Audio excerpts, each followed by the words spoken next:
Again, small SUV so far, evading police successfully for at least 40, 45 minutes, maybe even longer. We don't know why he's running. Multiple police cars in pursuit.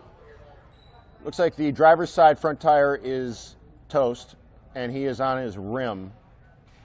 It's going to limit his mobility. He's going to pull over now and get out to run. We have over Interstate 75 traffic with multiple officers in pursuit running against traffic. Jumps up over a hood of a minivan. Officers try to get him. They've got the van surrounded. 5, 6, 7. They've got him down in custody. Running on highway or against highway traffic, climbing the hood and windshield of that SUV, that minivan right there. One of the most dramatic police chases you will ever see come to a conclusion right here live on Local 4. The unwitting innocent person driving this minivan, we do not know what their instructions, as they just sort of creep north without the police pursuing them or stopping them. Or they told to pull forward off to the side of the road, or are they just going to slowly drive away after having been involved in this major live news incident? I don't think the officers realize that the van involved in this, that the guy tried to run and basically leap over, is slowly pulling away up exit 48 there. And I don't think the chopper realizes it either, because we're isolated now on the suspect and all the law enforcement, but the minivan, where's the minivan going? Everyone forgot about the minivan. It's on the right side, so we can't see exactly which one. We just passed Hazeltine, eastbound Victory Boulevard, about 48 miles per hour. And the pilot is telling me it looks like he's starting to lose control. And definitely look at that front left tire. That tire looks like it's going to have some issues here. And the loot in the back, the stuff standing out, the stuff that we were seeing in the backup, getting a lot of traffic right here, a lot of cross traffic. We're going to pull out and see how it gets moved around. All of this UPS truck there, squeezing by the UPS truck. Again, this is why LAPD has it in a tracking mode. They want this driver to slow down and not drive so erratically. Officers are behind this individual, but not close enough. Oh, there we go. One person, right there. One person just fell out. So stand by. I can't tell if that's a footbill. Somebody's still driving right now. Somebody's still driving the vehicle. So that was a passenger. Passenger ran, or literally jumped out of the vehicle. So I'm staying with the car. Somebody is still in the car driving that. You can see there's a male driving that. So again, a situation here that was just past Hazeltine on eastbound Victory Boulevard. We are going to stay with the vehicle as the female passenger jumped out of the car. Okay, right now my pilot's telling me LAPD has completely pulled out of the pursuit. In fact, it was just too dangerous. Officers may have the female suspect in custody. We're still going to stay with this vehicle. Obviously, this thing is probably going to catch fire here or something of that nature. As we're turning southbound here, this is, let me get you the street here. This is Fulton Avenue. Okay, coming to a stop. Fulton Avenue, we're going to stay with the suspect. And okay, again, here's the suspect coming out right now. Right, and in a situation like this, again, you don't want to make sure this person isn't going to carjack anybody in a situation like this. Foot bail right now. No doubt LAPD officers are going to utilize this footage. They're going to ask us where this suspect is, the description of the suspect. You got a male there wearing jeans, a hoodie, running through the neighborhood right off of Fulton and Victory Boulevard. And you can see he's evading officers right now. Nobody following him except News Chopper 4. And we're going to see what this guy is going to do, whether or not he's familiar with this neighborhood or just trying to evade law enforcement officers. We saw him jump out of that Jeep with all the loot in the back there, now going through a neighborhood. We've seen this before, Megan. Will take off the sweatshirt, try to disguise himself, reinvent himself, if you will. Yes, and they do that, and I'm not sure if he knows anybody. He's running back. This is Long Ridge Avenue. He's running on Long Ridge Avenue right off of Victory, running back toward Victory, so he's running in a northbound direction. And you can see as we pull out here, want to make sure he doesn't go into this apartment complex. He's continuing up towards Victory Boulevard, so we're going to maneuver News Chopper 4 around here. I'll keep a wide shot. There's an LAPD. You can see a ground unit right now. We're going to turn around and get that shot, but most likely he's going to be running eastbound. There he is across the street. We got eyes on him, Larry. Let's hope he's not into armed. traffic right now. Dangerous situation, Michelle. This guy could carjack somebody, Exactly, considering Megan. this may be an armed robbery suspect. That makes this situation even more dangerous. LAPD shortly behind. And look at this guy. He's winded out. He ain't going to last much longer. He's tired. Pretty soon he's just probably going to give up and basically go. There he is. There he Wow, is. predicted it. Boom. Giving up. He's done. Can't run anymore. Well, you know, Maybe it's not not. going to go much further. LAPD officers, you got a female officer Yep. chasing him. Just give it a second. This girl's going to get this guy. All right, there he goes. Wow. Physical There contact we made go. with the suspect here Takedown. right now. Takedown, as you see Don't here. Yeah, don't mess with the LAPD. She's got you right now. Uh-huh. She's apprehending the suspect all by herself. Wow. Now getting assistance from other officers. We're eastbound on the 210 coming up to town. Right here you see the truck tore off that right front tires and went through the 5760 interchange. What we're understanding, this is a carjacking with the victim still in the car. Suspect was armed with a knife. We've been hearing the police, the sheriff's observer overhead from LA County Sheriff's 21 calling that the victim is fighting with the driver. And right now he's right on this right shoulder, eastbound 210, coming through the Pomona area. And you see it just dragging that side of the car up there on the right front corner. Just unbelievable. This car has not caught on fire yet from all the friction from that drag. And there goes the tire right there. Now it's down on the actual rotor and on the frame. So you'll see it just kind of just dragging it along. Sparks flying out. Eventually, we've seen this before, it'll just burst into flames just from the sheer heat of the friction. So right now it's going to be a pretty dangerous thing here now with that victim inside and a possible with the guy with a possible knife, and you can see it just glowing underneath there. But we're continuing here east on the 210 freeway. We'll get you across street here in just a second. CHP coming up to do a pit maneuver, coming up on the right-hand side, coming up to the thing, bumping it, turning it around into the center divider across the freeway, and a perfect pit by CHP. And we're going to come around here to the side. Keep an eye on it. 5's coming to the north side. And as we see, CHP, 3 units there, perfect pit job. Took him off the freeway over that on-ramp, and now coming to a stop here. Now we have a problem now. You have that victim inside there with the suspect who is supposedly armed with a knife, and so they're going to have to hold back here. Car totally disabled at this point, not going to be able to get away from him now. He's backed up on that side of the shoulder, and as we continue around here, we'll keep an eye on him. 5's going to continue out here to the west. And you can see, so looks like, is that the female? Okay, both of them are out of that right door as we came around here, so we're going to keep an eye on them from here.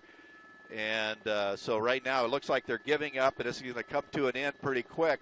This is potentially not going to bode well for this guy. This is going to put him in a situation potentially where he may be stuck by the fact that he's put himself into a neighborhood where there might not be an exit. So he is southbound on surface streets, and he's going to make a right-hand turn into what looks like a cul-de-sac, and he's going to be off into the dirt here. He's going to be off into the dirt, and he is going to be making his way over towards the San Gabriel riverbed. He is now just on the east bank of the San Gabriel riverbed, and he's going to make a northbound turn. Look at this guy. He is basically off-road and in the dirt. Because this is a Toyota 4Runner, this is going to enable him to make these sorts of moves a little bit more readily and a little bit more easily. In fact, none of the pursuing officers who are down on the ground are behind him at this point. He is basically being followed by the LA County Sheriff's Department airship northbound on the eastern bank of the San Gabriel riverbed, and now he is going to be kind of approaching a situation where he has some room to make a move here, guys. So we'll kind of see what he does. At least 2 suspects here wanted for the crime of burglary, and again traveling on the San Gabriel riverbed, the eastern bank, heading back northbound over towards Whittier Boulevard. We'll kind of follow this and keep an eye on it, guys. Well, I tell you what, look where he is right now. That was one option for him to make a turn and get back over to surface streets, and he's basically let that opportunity go. So he's going to be staying on the eastern bank here. His next opportunity to get out of this particular situation might be over towards Whittier Boulevard here. He just missed an opportunity right there to get back on surface streets, but maybe that's going to bode well for the Sheriff's Department and the folks who are pursuing him, because he's in a relatively confined area that might allow resources to get ahead of him over, say, towards Whittier Boulevard or the next exit up, which is going to be Beverly, and put them in a situation situation where they can anticipate where his next move is going to be. So again, he's just on the eastern bank of the San Gabriel riverbed, and again, he's in a Toyota 4Runner, basically is off-road on that eastern bank of the riverbed going northbound, and he's about a quarter mile shy of Whittier Boulevard. Now, if he makes a move to the left, I don't know how he's going to get onto that bike path, but that bike path does take him to Whittier Boulevard here. Just kind of looking at this, he might be in a situation where he could be in a pickle here. He might not be able to get out of it with this vehicle. He might be in a situation where he could be trapped, and there it is. His vehicle is basically stopped. Right there, we're going to see at least one person, the driver, get out, and he's going to make his way over the fence then into the San Gabriel riverbed. He's basically on the bike path northbound heading up towards Whittier Boulevard here now. No unit. Well, actually, yeah, we do have units up on Whittier Boulevard, so they're going to be ahead of this guy if he makes his way over to Whittier Boulevard here. So they're going to be anticipating this guy heading over in that direction. I do not see anyone else getting out of the vehicle, so the information was that there was at least two people in the vehicle. So far, it looks like it's just one at this point, and he has made a turn into the San Gabriel riverbed here, so he is going to be under the cover of some of this vegetation and some of this brush. I mean, my guess at this point is that he would prefer to, give himself up at this point, but we'll see what the efforts are as they kind of close in on this guy now. The officers have now made their way up the eastern bank of the San Gabriel River here, so at least 3 vehicles are up there, and up ahead of them on the north side over on Whittier Boulevard here. We do have at least half a dozen units waiting for him there, so we'll kind of see what happens as he hopefully pops out here. About a half hour ago, that active search here was called off. SWAT team was called off. Deputies reopened this stretch of Whittier Boulevard, but I am told even though this was wrapped up here, they are following up on leads, still looking for that pursuit suspect. Again, this guy is, there he is. You can see him swinging his hand there at vehicles as he's passing by. Very strange activity here. There he is again. Oh, and it looks like he threw something or maybe lost something off his hand. He hit maybe that vehicle with his wrist. It looks like maybe his watch has gone, actually hit that vehicle when he swung his hand at it. So a little retribution there on this guy as he's swinging. There he goes, punching the cars. That's what he's doing. He's punching the vehicles as he's passing. Unknown to what's going on, all of a sudden some guy on a motorcycle comes up and punches your car. There he is, shaking his hands like as if he maybe hurt himself. But again, I mean, this is self-inflicted punishment here, to say the least, Sandra. And, he may have an issue with braking with that hand if he can, squeeze that brake or not with that left hand. So, Lena and Sylvia, very interesting pursuit taking place out here. Started in the San Bernardino area, and here he is looking back at police officers. And, he's making gestures to the officers there. I'm going to pull out and show you. Yeah, he's very agitated with those officers, being very defiant.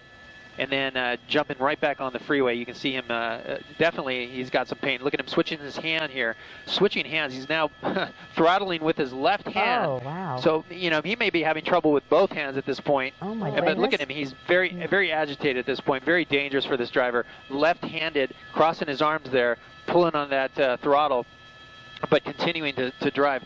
And look at that, I mean, now he's switching back over to a normal position with his hands.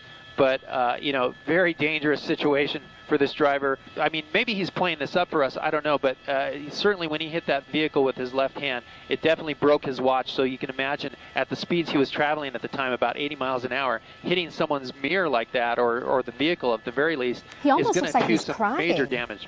Yeah. Yeah, exactly. Yeah, you got to wonder. Bowing down his head. You got to wonder. I mean, like you said, this could be simply some drama, created by someone who knows that he's being followed and wants to play it up. But it also could easily be someone who is in a great deal of pain. Sometimes when you injure yourself, it doesn't really kick in. The shock at first kind of masks the pain, and then after a while, you really begin to feel it, and that might be. It could well be what we're seeing right now. He could have easily injured himself very seriously. Oh, and this is very dangerous here. He's picked up speed here really fast. He's approaching traffic on the 170 coming up to Roscoe. The traffic is always heavy here. There's a new bridge that they built here, commuter lanes here to get on that 5 freeway. We can see out the window that the traffic is backed up. You can see him passing cars. He's starting to slow down, shaking his wrist there, but very dangerous. Approaching the traffic, he speeds up. It really speaks to this guy's mental status. I mean, thinking about, just the cars changing lanes. Look at that, real close to that motorcycle. Almost hit him. almost hit that fellow motorcyclist there. You know, the question is, how can he control this motorcycle any further in all this pain? Being a motorcycle being a little more agile and able to maneuver between vehicles. So, you know, looks like he's running out of real estate here. But Officer Ramirez, I'm so sorry to cut you off, but we're going to go back up to our Gil Levis and Sky 9 to tell us exactly where this guy is right now. He obviously went off the freeway into a construction zone of some sort. Where does this lead him, Gil? That's right. This is right at the 170 and the 5 freeway, the construction area. There he's down. He's down on the ground. He's given it up here. He didn't have anywhere to go at this point. The 5 freeway is just in front of him, and you can see he's just in agony there. But he went off into the construction area on that 170. There's officers with the guns drawn, both motor officers there with the gun drawn. Eastbound 91, passing the Tustin off ramp. Probably what's going to happen next. Oh, he's suddenly speeding way up. No? Near Imperial. Oh, just cut in front of somebody there. We have CHP. Looks like he's going to try to get off at Imperial Highway. No, back on. Boy, this is a desperate driver here. He is. Oh, he's hit that truck. He's hitting. He's hit. Oh, he's just swiping vehicle after vehicle. Eastbound on the 91 at Imperial Highway. Hit numerous cars there. He's hitting more. Wow. Now we're going to see. Looks like more. Yep, he is just going through vehicle after vehicle there. We're now in the fast track lanes, eastbound side of the 91, Imperial Highway. This is a dangerous situation. Okay, now here's where we're going to get, we may see some very interesting activity here. We have a full freeway closure up ahead. He's really speeding up. Oh, boy, the CHP, you see the door open on the CHP unit? Nope. Oh, another vehicle just got slammed by this. That's at least 4, maybe 5 vehicles that I've seen hit now on the eastbound 91 here.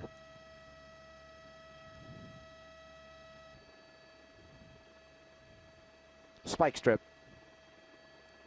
right there. Yep.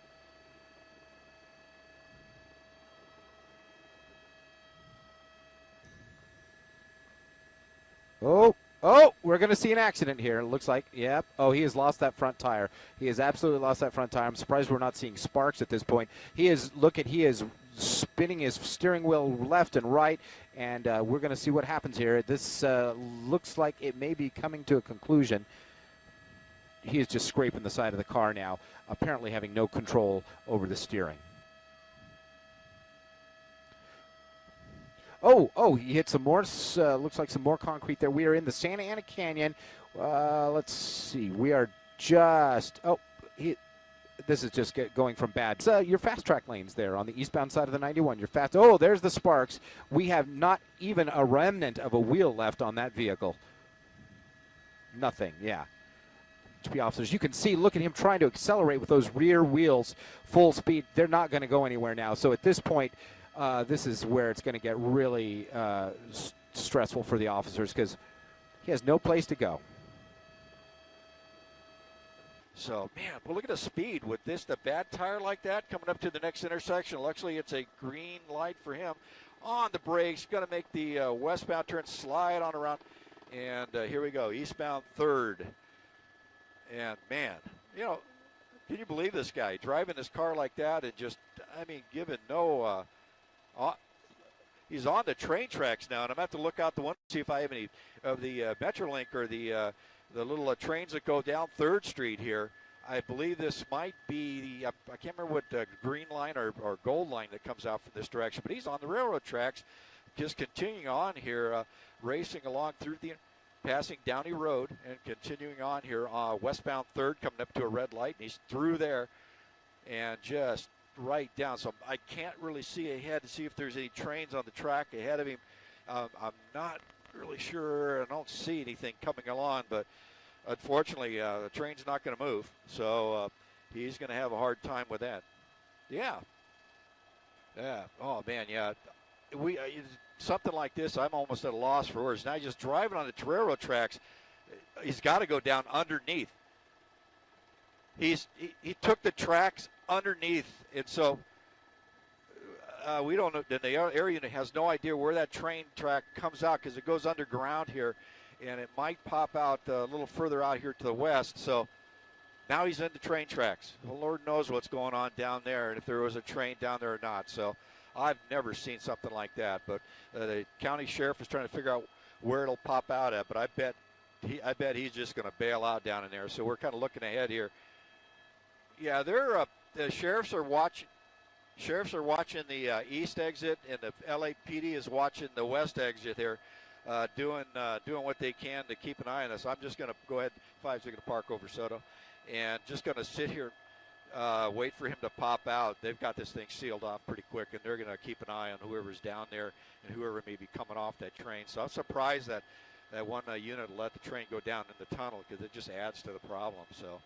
You know, that's the first for me. In all the years I've been doing police work and flying news helicopters, I've never seen something like that.